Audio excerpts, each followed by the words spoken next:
Bonjour et bienvenue sur le podcast À votre pleine santé, le podcast qui vous aide à prendre soin de votre santé physique mais aussi de votre santé mentale en vous partageant toutes les clés pour vous sentir bien dans votre corps et dans votre tête. Je m'appelle Marina, je suis naturopathe et conseillère en nutrition. Suite à des soucis de santé non résolus par la médecine classique, je me suis intéressée aux médecines traditionnelles et à l'approche globale des troubles de santé comme l'aspect psychologique et émotionnel. Après avoir eu les réponses à mes questions, j'ai souhaité partager avec vous mes connaissances pour aider les personnes qui se sentent perdues face à leur santé ou leur alimentation. Ma mission à travers ce podcast sera de vous aider à faire la paix avec la nourriture via une approche bienveillante de l'alimentation pour vous sentir bien dans votre assiette, mais je vous aiderai également à comprendre les besoins de votre corps pour mieux le chouchouter. Préparez-vous à vous sentir bien dans votre corps et dans votre tête car la pleine santé se trouve entre vos mains. Je suis très contente de vous retrouver avec une nouvelle interview et aujourd'hui c'est un sujet qui m'a été beaucoup demandé, que ce soit via les réseaux sociaux, en consultation ou même dans la vie de tous les jours. C'est vrai qu'il y a toujours cette question sur les bilans sanguins. Voilà, toujours savoir qu'est-ce qu'un bilan sanguin complet, qu'est-ce que je dois faire, qu'est-ce que je dois demander à mon médecin. On a aussi la problématique de oui, mais sur les analyses ça a l'air normal et pourtant partout sur les réseaux ou internet ou autres, je vois que c'est pas les bonnes normes, que c'est pas fiable. On a aussi la problématique de oui, mon médecin, il ne veut absolument pas me faire un bilan plus poussé alors que je lui demande, je ne sais pas quoi faire, etc. Voilà, c'est des problématiques qui sont très courantes. Je suis sûre que lorsque vous m'écoutez, vous vous reconnaissez ou vous reconnaissez quelqu'un dans votre entourage qui a vécu ce genre de situation. Et donc, pour ça, je voulais faire appel à une médecin qui est déjà intervenue sur le podcast. Donc, il s'agit de Rabab alias Doc Santé Gynéco. Elle nous avait parlé justement des troubles féminins, de l'approche globale, holistique, intégrative de la gynécologie et de tout ce qui touche la sphère féminine. Donc voilà, là je voulais faire appel à elle cette fois pour cette problématique-là parce que je voulais avoir justement le discours d'un médecin en qui j'ai confiance et un médecin qui je sais a cette approche intégrative de la médecine. Donc voilà, j'espère que ça va vous plaire. Et juste d'abord, je voulais vous partager un livre parce que je l'ai mentionné durant l'interview et je ne me rappelais plus du nom. Donc je vous le mets dès maintenant, comme ça au moins vous pouvez regarder, vous ne serez pas obligé d'attendre toute la fin de l'épisode. Donc il s'agit du livre Les analyses biologiques en naturopathie et notions d'immunologie de Christian Brun. Vous le trouvez très facilement à la Fnac, en ligne, etc. C'est aux éditions Amaris et vous verrez la couverture, elle est orange. Voilà, donc c'est vraiment un livre, moi, qui m'a été très utile. Donc si vous êtes professionnel, je vous le recommande, mais également si vous n'êtes pas professionnel et que vous souhaitez en savoir un petit peu plus sur des notions de base, comme on le verra durant l'interview, pour que vous puissiez vous-même apprendre à lire certaines notions assez simples, certaines analyses classiques, vraiment les plus standards, les plus basiques, pour vous permettre d'être un peu plus autonome aussi par rapport à ça, parce que vous savez que j'ai à cœur de vous rendre un peu plus autonome, de vous responsabiliser davantage dans votre santé, et donc de connaître quand même ces petites choses-là, ça peut aussi vous être très utile. Voilà, je pense avoir fait une très longue introduction, mais maintenant, promis, je vous laisse avec l'épisode qui, j'espère, vous plaira. N'hésitez pas à mettre une petite note, un commentaire, à me dire ce que vous en avez pensé, et puis je vous souhaite une agréable écoute. Coucou Rabab, encore merci d'être présente une nouvelle fois sur le podcast, parce que pour les personnes qui ne l'ont pas peut-être écouté, mais tu es déjà intervenue justement pour nous parler de santé féminine. Mais bon, comme il y a des personnes qui découvrent les épisodes des fois pas tout le temps dans le bon ordre, est-ce que tu peux te présenter, te représenter pour les personnes qui ne te connaissent pas encore? Oui, bien sûr. Merci à toi de m'avoir invité une deuxième fois pour ton podcast. Donc moi, je suis le docteur Mosba Rabab, je suis gynécologue. Je suis installée en Île-de-France et j'ai aussi en parallèle donc un compte Instagram, Doc Santé Gynéco, où je fais beaucoup de pédagogie et de vulgarisation de contenu médical et où en parallèle, je m'adresse aussi à des pros de santé pour les former, notamment des médecins. une nouvelle approche de la gynécologie et pour une meilleure prise en charge des femmes. Super, merci. Justement, c'est parce que bon, on se connaît depuis un moment maintenant, on a déjà travaillé ensemble, voilà, on fait pas mal de petites choses et c'est pour ça que j'ai confiance en toi parce que, bah, tu sensibilises justement de plus en plus, comme tu viens de le dire, de médecins à cette approche qu'on peut dire intégrative au final, hein. C'est de la médecine, voilà, donc la médecine intégrative, donc il y avait déjà eu un épisode de podcast sur le sujet. Mais je voulais justement un médecin qui puisse nous parler d'un sujet bien précis, à savoir les bilans sanguins, parce que c'est une question qui revient toujours et surtout, même en consultation, moi je sais que j'ai des personnes qui me disent oui, mais voilà, c'est compliqué avec mon médecin. Donc voilà, je voulais vraiment pouvoir apporter toutes les réponses et les conseils venant d'un médecin pour tout ce qui va toucher les bilans sanguins. Donc déjà, pour commencer, selon toi, à quelle fréquence on devrait tout simplement faire des bilans de check-up, de vérification, pour voir si tout est OK dans un premier temps? Alors pour moi, c'est difficile de répondre à cette question de façon catégorique, tu vois, et protocolaire, sans avoir le contexte. Est-ce que c'est un homme, une femme, ses comorbidités, est-ce qu'il a des problèmes de santé? Et en fait, je pense que tout l'intérêt de la médecine intégrative, c'est que ça inclut le patient ou la patiente et que pour moi, tu vas répondre à ce genre de questions de façon très précise. Je pourrais pas. Je dirais qu'il faut faire des bilans assez régulièrement, Mmh. même en cas de, même s'il n'y a pas de symptômes, notamment par rapport, tu vois, à des carences. Je sais pas, je dirais en fait, je peux te dire un chiffre entre tous les deux. Il y en a qui disent tous les 5 ans chez un jeune, d'autres qui vont dire plus tôt. Mais je vais pas donner de fréquence particulière parce que tout dépend en fait de la personne, de son alimentation. Quelqu'un qui va très bien et qui a une bonne alimentation, une bonne hygiène de vie, bah, il n'y a pas forcément besoin de faire un check-up parce que souvent les patients ils demandent un check-up. Mmh. Mais tu vois, ça veut tout et rien dire parce qu'à la limite, on peut faire tous les examens de haut en bas sans savoir vraiment ce qu'on recherche. Pour moi, ça n'a pas d'intérêt et ça n'a pas de sens. Donc, te dire précisément, je peux pas te dire précisément, en fait, ça dépend vraiment. Donc par exemple, je prends l'exemple d'une femme, parce que c'est majoritairement les femmes qui viennent, en général écouter le podcast, même si je sais qu'il y a des hommes parmi vous. Mais, on va dire une femme qui est en bonne santé, on peut pas toujours dire en bonne santé, mais dans le sens, elle n'a pas de pathologie chronique, elle n'a pas forcément de symptômes. Et là, dans ce cas-là, elle veut juste, comme tu l'as dit, un petit peu ce côté check-up, dans le sens vérifier, voilà, qu'il n'y a pas de carence, que tout est à peu près OK. Quelqu'un qui n'est pas suivi déjà par un médecin en cas de pathologie ou d'un problème, justement. Bah, je dirais, enfin, je dirais au moins une fois par an, tu vois, au moins un Mhm. bilan de carence avec une plaquette, vérifier le fer, les taux de fer, de vitamine D, parce que justement, ce sont des carences qui sont très fréquentes, même si la patiente va bien. Et peut-être qu'elle a des symptômes dont elle ignore parce que ça a toujours été comme ça. Mais comme c'est des carences fréquentes, justement, je les bilante assez régulièrement, enfin régulièrement, au moins une fois par an. D'accord, OK. Bah, tu vois, c'est un petit peu moi ce que je recommandais aussi, de faire un check-up au moins une fois par an pour voir si voilà, tout est OK au niveau des carences. Et justement, donc qu'est-ce que tu recommandes comme analyse pour un bilan là vraiment général? Pour ce genre de bilan, pour voir si tout est OK, qu'est-ce que tu recommandes comme analyse? Bah, les principales analyses que je recommande, c'est de vérifier les carences les plus fréquentes, donc NUM, plaquettes, ferritinémie pour le taux de fer, la vitamine D, la vitamine B9, B12 et le magnésium. Après, toutes les autres vitamines, zinc, tout ça, franchement, je le préconise pas en systématique et même parce que des fois, les analyses peuvent être normales alors qu'il y a des carences. Donc, c'est aussi l'une des raisons pour lesquelles ça sert à rien d'être en mode systématique. Et après, on peut faire aussi un bilan, genre un iono, tu vois, un bilan de la fonction rénale avec un iono, un bilan hépatique. Ça, je dirais pas que c'est systématique, mais ça dépend si elle a des problèmes de cycle, si elle a des règles abondantes, ouais, je vais le prescrire plus facilement. Avec une glycémie à jeun, le cholestérol. Et pour certaines, je vais mettre l'indice OMA qui permet de voir s'il y a une résistance à l'insuline. Je le fais pas encore de façon systématique, mais je le fais de plus en plus et je me demande s'il faut pas tendre vers quelque chose de systématique pour ça. Parce qu'au final, on diagnostique beaucoup de résistance à l'insuline chez des patientes qui n'ont pas le profil de quelqu'un qui pourrait avoir un prédiabète, par exemple. Et donc, je Mhm. me dis, là, pour le coup, il y a une utilité à le faire et donc à diagnostiquer plus tôt une résistance à l'insuline et le prendre en taux plus jeune et pour éviter, tu vois, les complications qui peuvent être liées à ça. Donc, moi D'accord. aussi, j'ai voulu aussi, tu vois, au fur et à mesure de mes pratiques et de Mm. ce que je vois en consultation. Donc, c'est pour ça aussi que mes réponses, elles sont pas fermées. OK, super. Et pour une personne, parce que c'est, on va dire, pareil, là, c'est d'ordre général, mais d'un point de vue carence, où on a tendance à dire que c'est les personnes les plus sujettes. Donc tout ce qui va être personnes qui sont végétariennes ou végétaliennes. Donc justement, qu'est-ce qu'il va falloir vérifier régulièrement pour voir que tout est OK à ce niveau-là?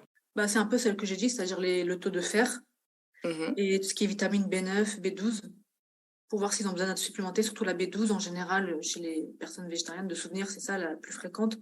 Donc ça va être surtout ces vitamines-là à contrôler et à vérifier qu'il y ait pas de carence. OK, et pour tout ce qui va être, tu vois, iode et je pense aussi à la vitamine, A active, donc rétinol, parce que c'est vrai qu'il y a cette histoire aussi au niveau de la génétique ou alors au niveau hépatique, il peut y avoir ces problématiques, sauf que, eh bien, la vitamine A active, on la trouve que dans les substances animales. Donc c'est pour ça que dans ce cas-là, je sais pas si tu le recommandes, mais c'est vrai que moi j'ai tendance à dire aussi, de faire vérifier, ces 2 petites choses-là J'avais oublié l'iode, en général, je fais une iodurie des 24 heures. Mais mmh. c'est vrai que la vitamine A, j'y ai pas pensé, mais je vais le noter, je vais me le noter. C'est quelque chose auquel je ne pensais pas du tout et je le fais jamais, en fait, la vitamine A. Et pour les personnes qui nous écoutent, c'est un petit symptôme déjà clinique qui peut vous aider pour voir si vous convertissez bien le bêta-carotène qu'on trouve du coup facilement dans l'alimentation en vitamine A active, donc rétinol. Ça va être justement, des fois on a des mains, les ongles qui vont être jaunes, on a tendance à avoir une coloration de la peau qui va être assez jaune et ça peut être un symptôme que la conversion ne se fait pas bien. Donc voilà, il y a ce cas-là. Et après, effectivement, comme il y a des problèmes de conversion aussi génétiques, il faut être sûr que en tant que végétarien ou enfin, ça va être surtout les végétaliens parce que végétarien, on en trouve dans le jaune d'œuf, la vitamine A, on en trouve dans les produits laitiers, donc normalement ça va. Mais surtout les végétaliens, faites attention effectivement à ça parce on en parle pas assez. Donc voilà, effectivement, rajouter ce petit dosage. Et pour le faire, parce que ça c'est une question alors là qui revient tout le temps, parce que le nombre de femmes déjà qui sont anémies en fer, mais quels sont les indicateurs les plus fiables pour clairement savoir si oui ou non il y a une carence en fer? Alors déjà, le premier symptôme, c'est la fatigue. Vraiment, la fatigue, les maux de tête, les palpitations. Dès qu'on fait un effort, dès qu'on va marcher vite, on va avoir des palpitations, on va se sentir très essoufflé. Et puis après, en s'observant, on peut avoir, bah, comme tu l'as dit, on a une pâleur au niveau de la peau, mais aussi au niveau des muqueuses, soit de la gencive, soit des muqueuses des yeux. Mais des fois, ça peut être très subtil. La fatigue, le premier truc à vérifier, c'est l'anémie. Après, il y a les chutes de cheveux, les ongles cassants, euh, qui peut se retrouver dans d'autres carences, mais vraiment le faire, c'est cela qu'on peut retrouver le plus fréquemment. D'accord, et quelles sont justement les analyses, que tu recommandes ou quelles sont les plus fiables pour voir justement s'il y a une anémie? Bah, une hémoglobine. Donc, en dessous de 12 grammes, il y a une anémie. Mais après, on peut avoir une hémoglobine normale à 12 grammes et être en carence de fer. Donc, dans ce cas-là, on prescrit une ferritinémie. Alors, il y a les seuils des laboratoires qui vont mettre de 20 à, je sais pas, 200. Mais si vous avez une ferritinémie à 25, vous êtes clairement en déficit ou en carence de fer. Il faut qu'au moins elle soit autour de 60, soit 60-80 pour se dire qu'on a un bon taux de fer correct. Parce que 25, bah, vous êtes à la limite inférieure et du coup, bah, dès que vous êtes à 20, votre corps va puiser dans ses ressources et c'est là que vous allez développer une anémie. Donc, il faut vraiment le prendre en charge plus tôt, en fait. Enfin, dès qu'il y a une baisse de ferritinémie, on se supplémente en fer et pour éviter justement d'être en anémie. D'accord, et quelles vont être les différences, tu sais, entre, bah, la ferritine, la transférine, enfin il y a plusieurs, le fer sérique, enfin il y a beaucoup de choses comme ça. Donc quelles sont un petit peu les différences? Bah, ce sont des formes de fer qui sont différentes, mais tu vois, moi, par exemple, les coefficients de saturation de la transférine, etc., ça se prescrit lorsqu'il y a soit une anémie qui est inexpliquée, ou soit parce qu'il y a un taux de fer, dans certains cas, une ferritinémie qui est trop élevée. Et dans ce cas-là, on veut faire tout un bilan martial pour comprendre un peu bah, d'où ça vient.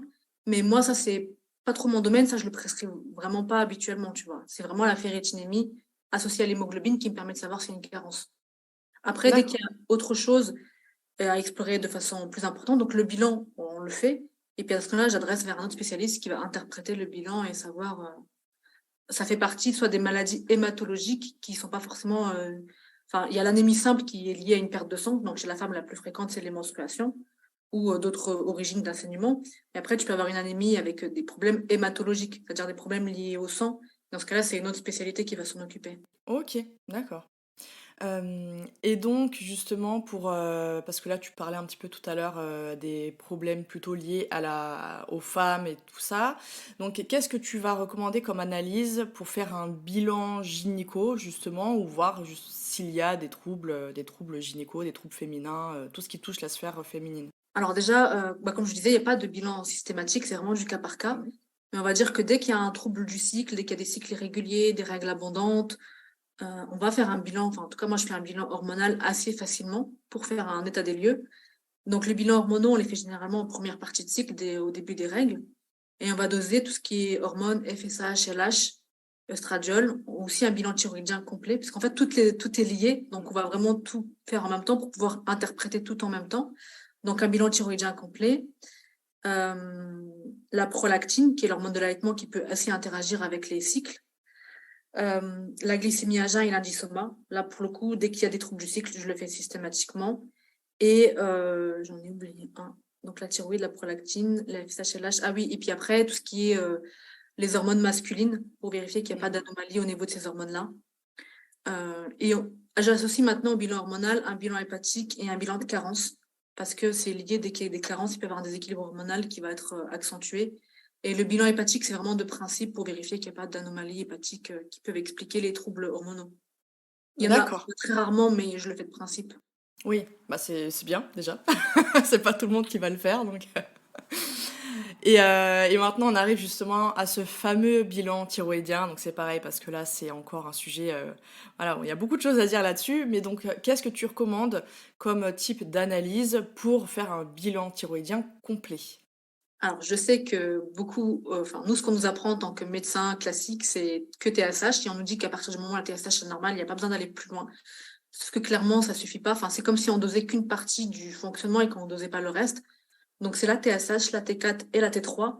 Et de façon automatique, pour moi, c'est important de doser les anticorps pour la maladie d'Hashimoto, donc anticorps anti-TPO, anticorps anti-TG, qui peuvent être positifs avec un bilan thyroïdien complètement normal, donc d'où l'intérêt de doser ces hormones-là, et qui peuvent expliquer certains symptômes d'hypothyroïdie, même si le bilan thyroïdien en soi, il est normal, parce qu'en fait, dans l'hypothyroïdie d'Hashimoto, bah, des fois, ça fait en hyper, en hypo, et parfois, le bilan thyroïdien, il est normal jusqu'à un certain temps où la thyroïde, elle finit par s'épuiser, et à ce moment-là, elle rentre en hypo.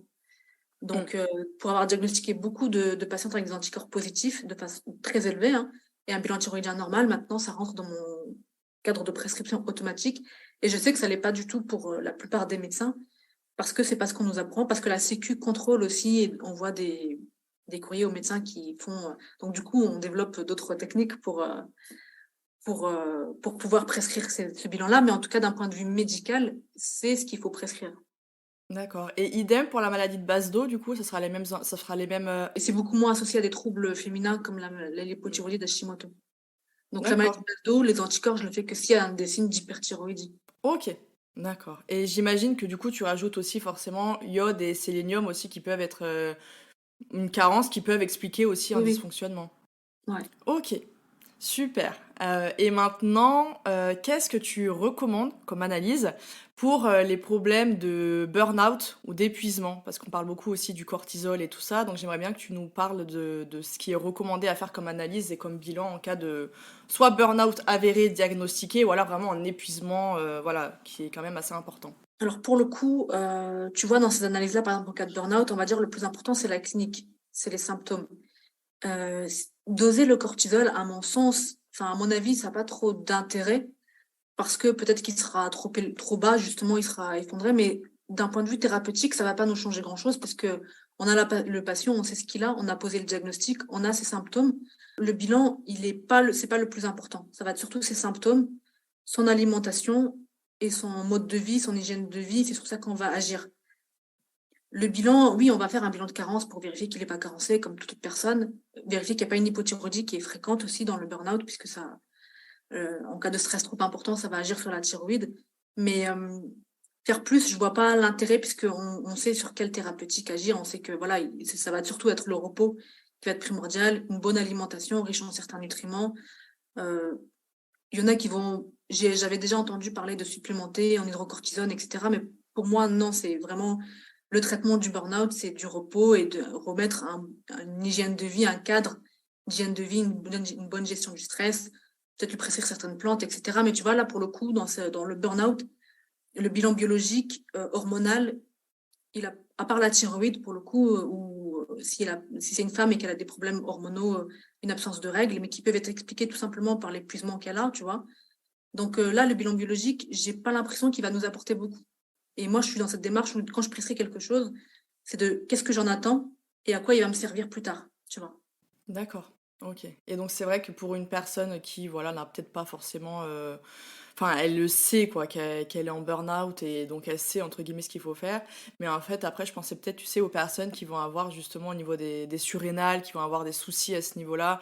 Donc là, j'imagine que c'est un endocrino dans tous les cas qu'il faut aller voir. Mais tu pensais à quoi, par exemple, par rapport au surrénal?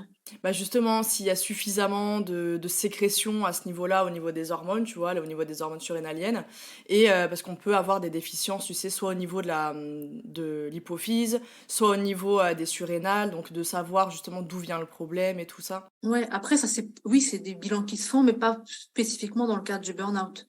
D'accord. Par exemple, Ok. chez des patientes où on va faire un bilan hormonal parce que elles vont avoir des problèmes hormonaux, des problèmes de cycle ou des symptômes d'insuffisance surrénalienne, qui est rare comme l'insuffisance surrénalienne, mais qui peut arriver.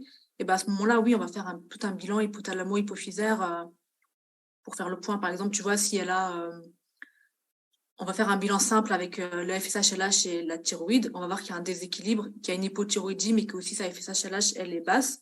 Et ben à ce moment-là, on va faire effectivement tout un bilan de tous les axes avec la surrénale qui va avec. D'accord. Mais c'est dans certains cas bien particuliers. C'est pas en routine qu'on le fait. Ok.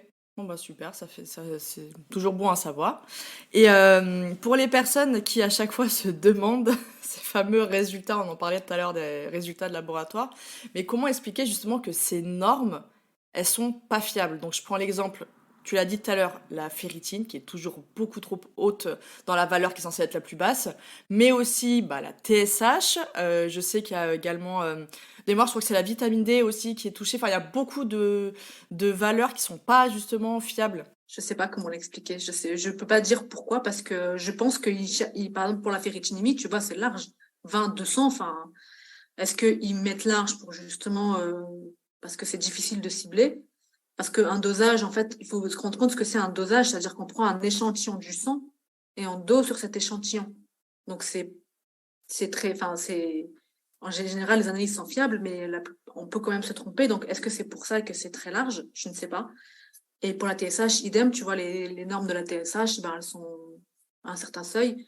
On sait très bien que, par exemple, dès que c'est supérieur à 2, on commence à être dans l'hypothyroïdie, et certains laboratoires vont mettre 4. Donc, ça, j'ai pas d'explication à ça. Je sais que, par contre, j'ai envie de dire à ceux qui nous écoutent, et notamment, je sais pas s'il y a des pros, mais c'est important, enfin, parce qu'au début, quand on exerce, quand on est pro de santé, quand on est médecin, quand on prescrit, ben, on va se fier beaucoup au seuil du norme des laboratoires. Et c'est beaucoup avec l'expérience qu'on va se rendre compte que ces seuils sont biaisés, que par exemple, tu vois, la ferritinémie, bah, faut pas se fier à un seuil de 20 pour juste te dire c'est OK, tu vois, ou la thyroïde. C'est beaucoup avec l'expérience qu'on voit et en lisant des articles internationaux, parce qu'aux États-Unis, c'est pas les mêmes normes, etc., et qu'on se rend compte que c'est plus fiable ces normes-là. Pas d'explication, tu vois, même nous, des fois, on se pose la question, hein, pourquoi c'est comme ça. Moi, j'avais entendu que c'était aussi une histoire que c'était basé sur des personnes bah, pas en bonne santé, justement, que c'était des normes, justement, sur des personnes qui sont pas forcément en bonne santé. Donc, déjà, bon, ok. Mais moi, je sais que pour m'aider, pour les personnes qui nous écoutent, parce que je sais qu'il y a aussi beaucoup de naturopathes, il y a des diététiciens, il y a pas mal de personnes qui m'écoutent en professionnel. Et donc, moi, j'ai un livre que j'aime beaucoup. J'ai pas le titre, je vous le mettrai à la fin de l'épisode, mais c'est un livre sur justement comment bien lire les analyses pour bien pratiquer la naturo, justement avec les explications un petit peu en naturo. Enfin, en biologie et en naturo, bien évidemment. Et en fait, moi, ça a été pendant longtemps ma référence pour voir justement ces problématiques. Parce que, comme tu l'as dit, et la TSH, c'est un des gros problèmes. Parce qu'il y a beaucoup, beaucoup de femmes qui sont justement. Moi, la première, j'étais au-dessus de 2, j'étais même à 3, quasiment 4. Sauf que sur le papier, ça te dit non, tout est ok, tout est bien. Il n'y a pas d'hypothyroïdie. Donc du coup, tu continues ta vie, tu comprends pas bah, du coup d'où ça vient, sauf que c'était pourtant écrit. Mais c'est vrai que c'est important aussi de pouvoir. moi, je trouve en tout cas, même chez soi, pour des petits trucs du quotidien, les petites analyses de base, comme la ferritine, etc., je pense que ça serait bien que chacun puisse apprendre un petit peu comment lire, on va dire, quelque chose de base avec ce genre de livres. Il y a des livres aussi, même pour les médecins, enfin des livres très...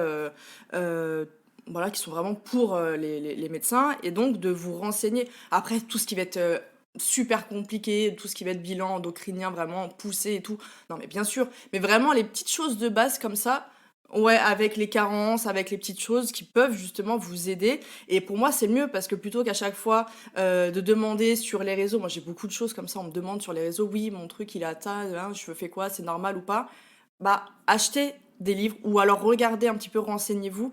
Et ça, pour moi, c'est super, super important. Ça vous permet d'être un minimum autonome. Bien entendu, vous montrez toujours à votre médecin. De toute façon, quand il y a un bilan sanguin, en général, votre médecin, il va aller vérifier derrière.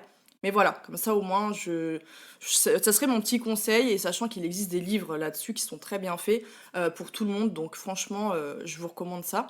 Et justement, quel conseil, et là, on arrive sur un point très important.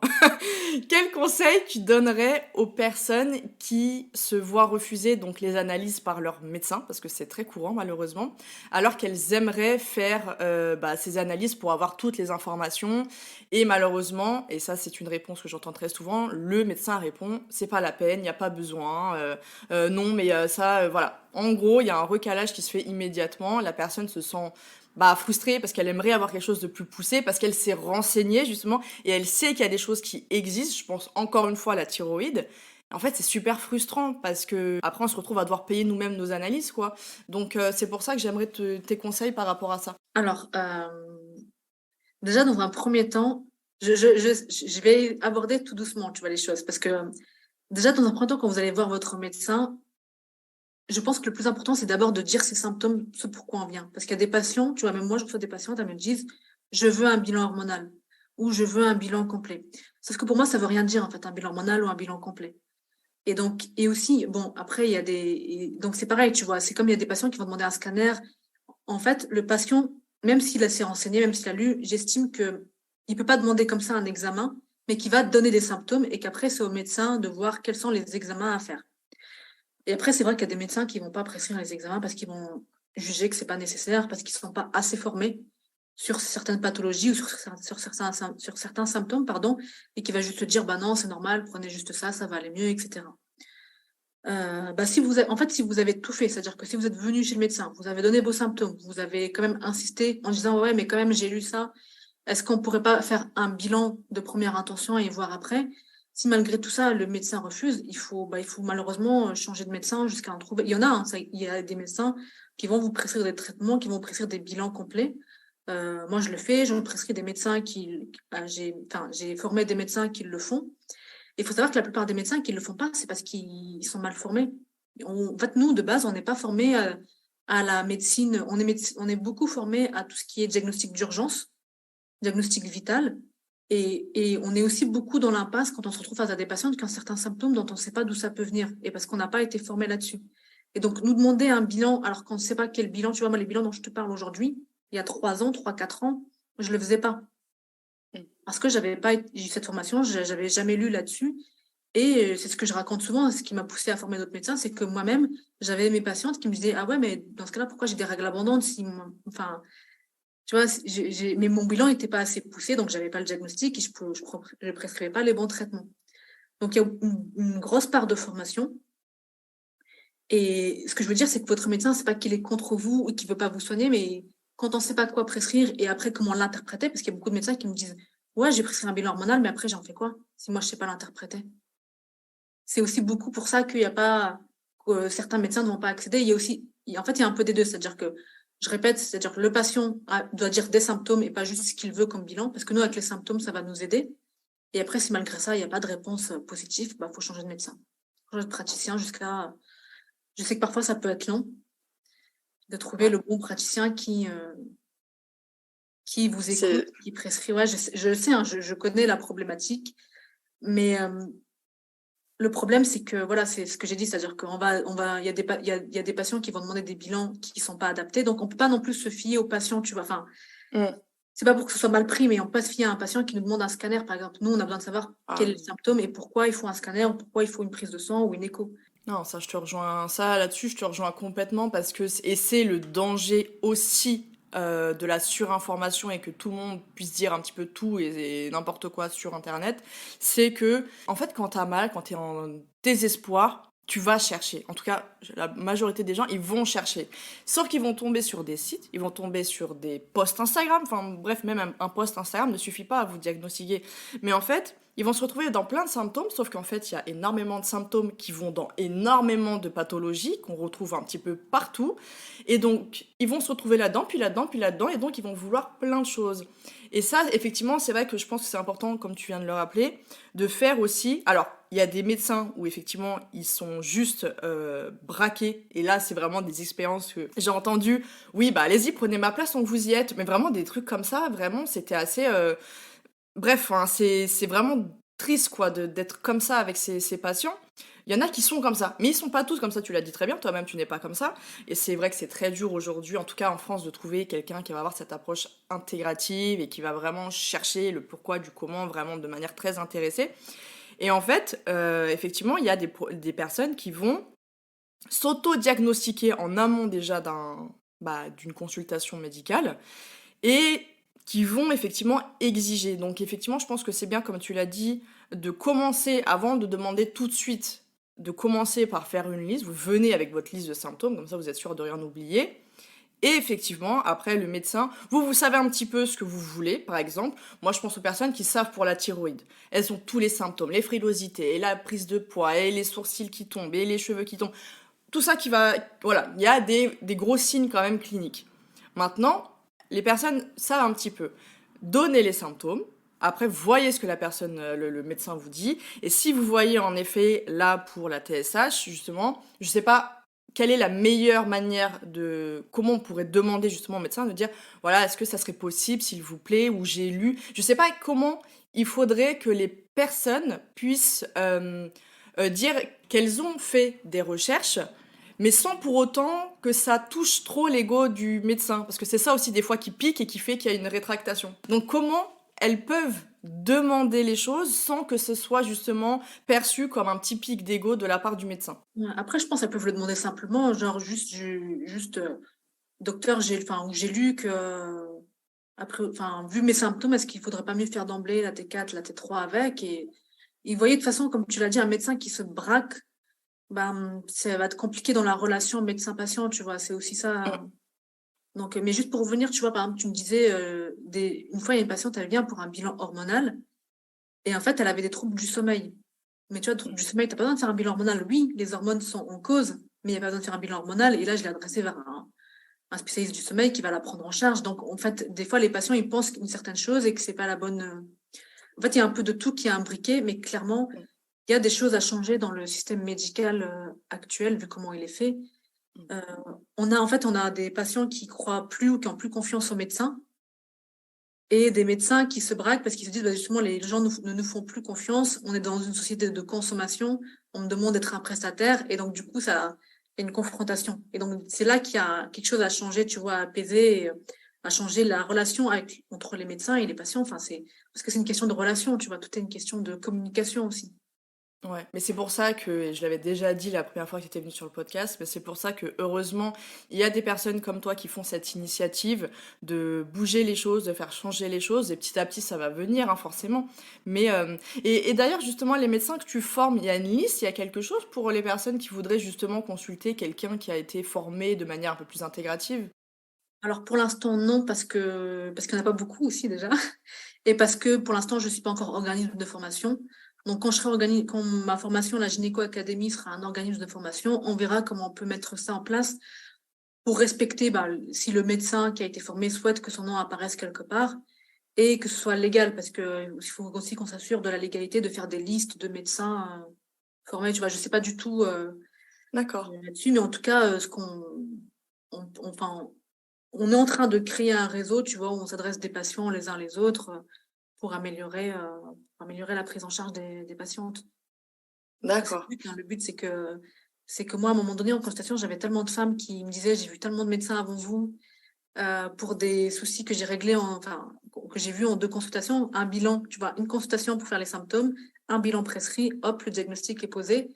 Et je me suis dit, mais en fait, il faut absolument que je forme d'autres médecins. Et c'est pour ça que les médecins se sont formés. Et en fait, les médecins, on veut se former, hein. C'est un manque de temps, ils sont pris dans l'urgence et tout. Mais la plupart des médecins, alors il y a toujours des médecins qui, comme tu dis, qui se braquent, qui ont un ego et qui voudront pas se remettre en question. Ça existe aussi. Mais il y a beaucoup de médecins qui veulent se former et qui malheureusement n'ont pas le temps. Et malheureusement, nos études, bien qu'elles soient très complètes, et ben malheureusement, quand on se retrouve au cabinet, elles sont malheureusement, il nous manque Mm. beaucoup de choses.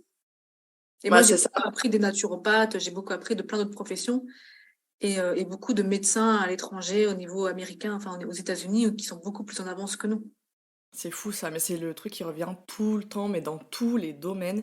Et justement, c'est ça qui est bien, c'est, tu vois, cette approche intégrative. Et en fait, je pense que c'est ce qui montre aussi la volonté des médecins. Je pense qu'ils le font avec le cœur et passion. Parce que je pense qu'il y a vraiment ceux qui sont là, comme toi, qui ont fait ce métier pour vraiment aider les gens, pour apporter des solutions, qui ont cette envie-là. Il y en a d'autres qui le font pour je ne sais quelle raison et qui du coup n'ont pas forcément cette motivation-là et donc ils vont pas être nécessairement intéressés par faire plus de recherches, de se former et tout.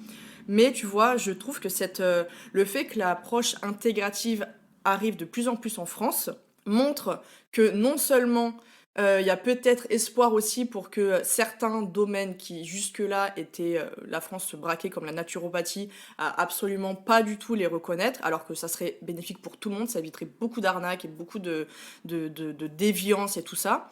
Et justement, ça montre parce que la médecine intégrative, c'est le principe même d'aller chercher dans d'autres médecines dites complémentaires ou parallèles ou tout ce qu'on veut, en fait, qui viennent justement apporter tout ça. En fait, l'idéal, c'est de travailler avec tout le monde pour avoir justement cette vision globale. Et comme tu le disais dans la première fois où tu étais venu sur le podcast, mais c'était ça aussi, c'était qu'en consultation, tu m'avais dit, tu te rendais compte qu'il y avait des choses en fait, t'avais pas appris et tu te sentais vraiment les mains liées, t'arrivais pas, tu comprenais pas, on t'avait pas appris. Alors que justement, même encore aujourd'hui, je le vois sur tes réseaux sociaux, nombre de fois où tu recommandes soit des livres de naturaux, par exemple pour l'endométriose, où il y a beaucoup de choses même dans ta formation à toi, où tu vas parler des plantes, tu vas parler des solutions. On n'est pas obligé de se soigner systématiquement par de l'allopathique, et que des plantes font très bien le job aussi.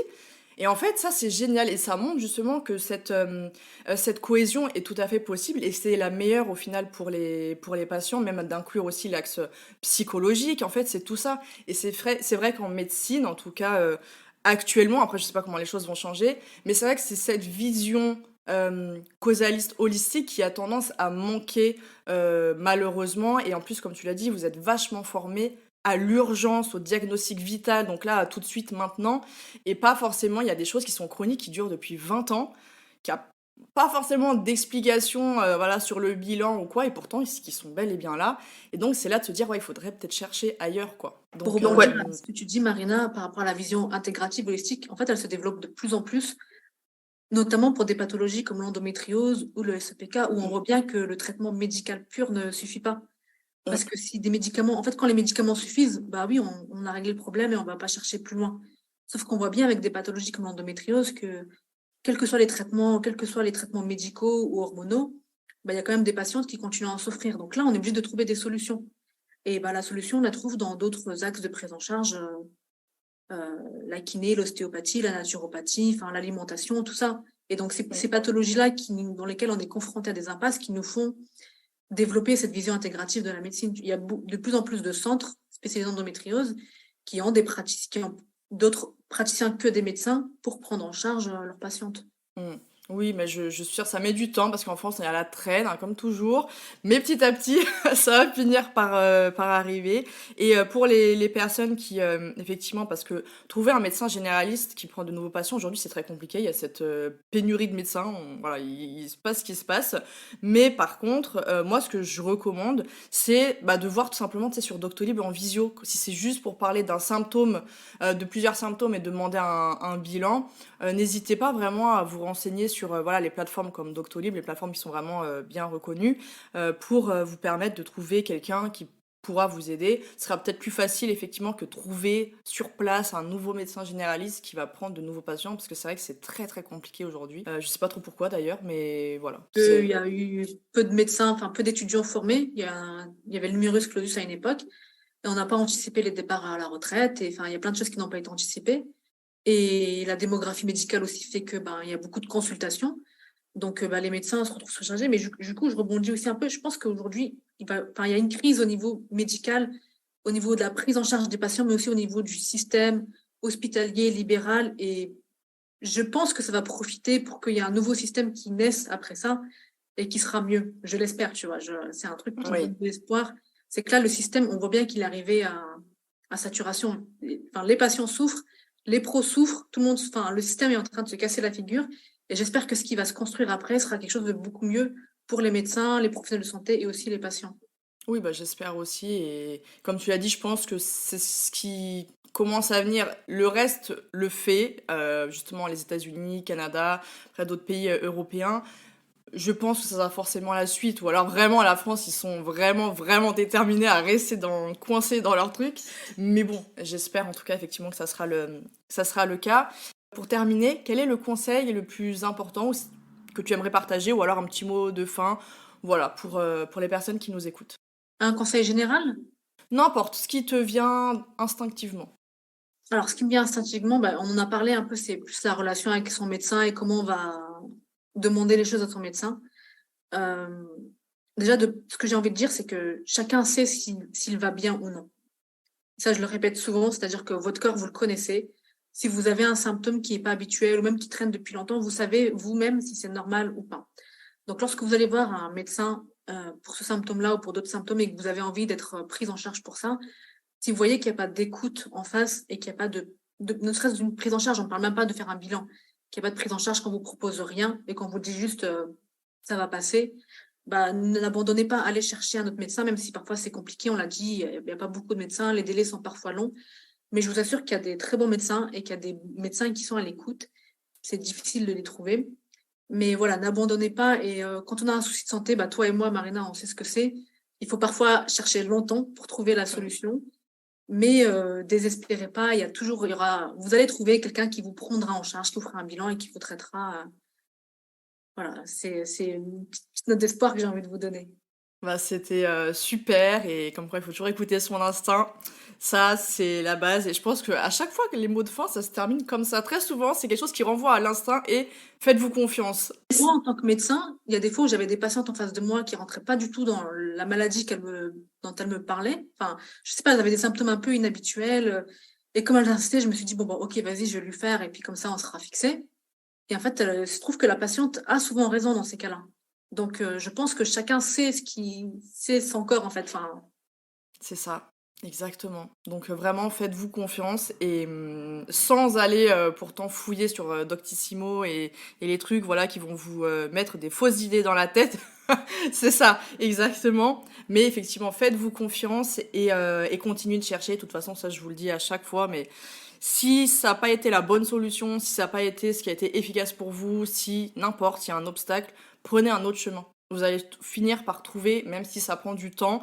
Moi, ça a pris du temps. Toi, ça a pris aussi un petit peu de temps. Des fois, on se casse la figure parce que on met un peu trop de temps avant de trouver le pourquoi du comment. Mais c'est toujours aussi un moyen d'apprendre à vous connaître, d'apprendre à connaître votre corps et de l'écouter. Parce que tant que vous vous cassez pas la figure, très souvent, vous avez tendance à oublier, ne pas l'écouter, et votre corps, il dit, bon, ça y est, elle m'écoute pas, c'est terminé. Hop là, t'as plus le choix maintenant. Voilà, donc vraiment, faites-vous confiance et persévérez, comme tu nous l'as dit, Rabab. Donc, merci beaucoup, en tout cas, pour ton expertise. Et toujours, voilà, en plus, avec toujours cette vision qui est très cohérente et qui est tout à fait dans la thématique du podcast. Donc voilà, encore merci pour ton temps, et avoir des personnes comme toi, franchement, ça fait super plaisir. Voilà. Merci à toi, Marina.